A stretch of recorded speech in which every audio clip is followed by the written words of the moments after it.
Kibwa, mama warahari? Oya, mama ntawe uhari yagiye. Kibwa, uwo ninde uri gukomanga?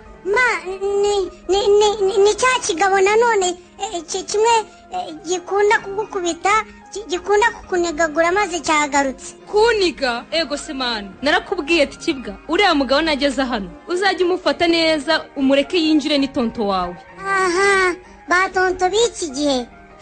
Ubu nanone muraje musohore mu nzu nkuko nyine mujya mubigenza. Karibu rata sheri, bakuru uyu mwana wuzuye amatiku. Umutware se yagiye? Yagiye rwa rugabo rwose ntuzajya n'ubumbwira. Uzi ukuntu ndwanga? Sha papa nabyo, papa barakwanga pe barakwanga. None se biti? Ni byiza tonto. Kibwa cyano genda ujye kwicara hanze handi nakubwiye. Ubu n'ubu muranyirukanye. Aha.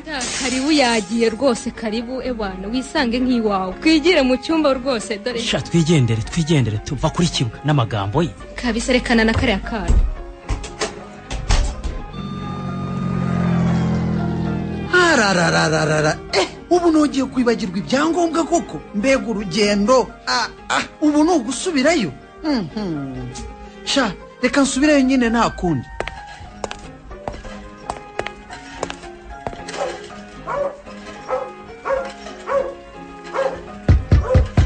Mama Kibwa. Araje we shaka ndagushira heko. Yawe injira munsi y'igitanda nukuri. Injira munsi y'igitanda. Ayiwe. Mana we turabigenza gute aragarutse. Ye nindetse kandi. Numutwara ariko. Ubwo ndi kubikubwira ntago ububyumva. Niyo myenda yanjye ngira vuba nambare vuba. Baba we turabigenza gute? Je munsi y'igitanda.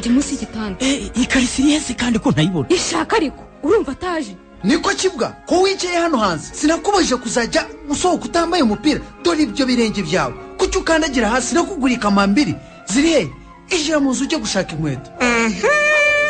Ego pa.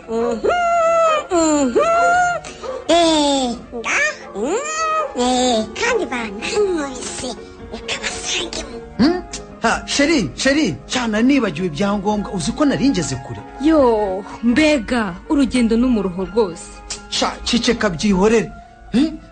Ariko se uyu mwana ugenda ucyanukeye inkweto zawe ziri hehe?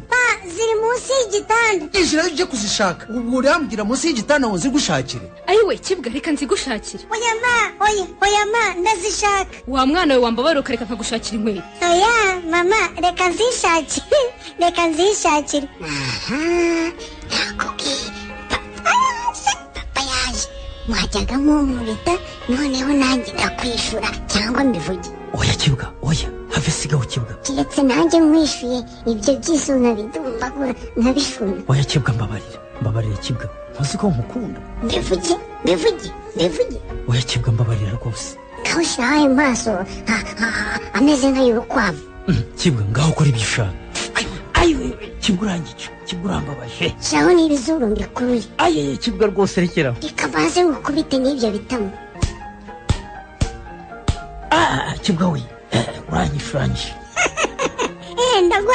Ndagwamije. Niko Kibwa munsi y'igitanda urimo uravugana n'imbeba urakora iki? Oya pa ndimo ndashaka inkweto. Kibwa ngaho sigenda. Oya kiretse umpaye n'amafaranga. Amafaranga ndayaguha rwose enda 500.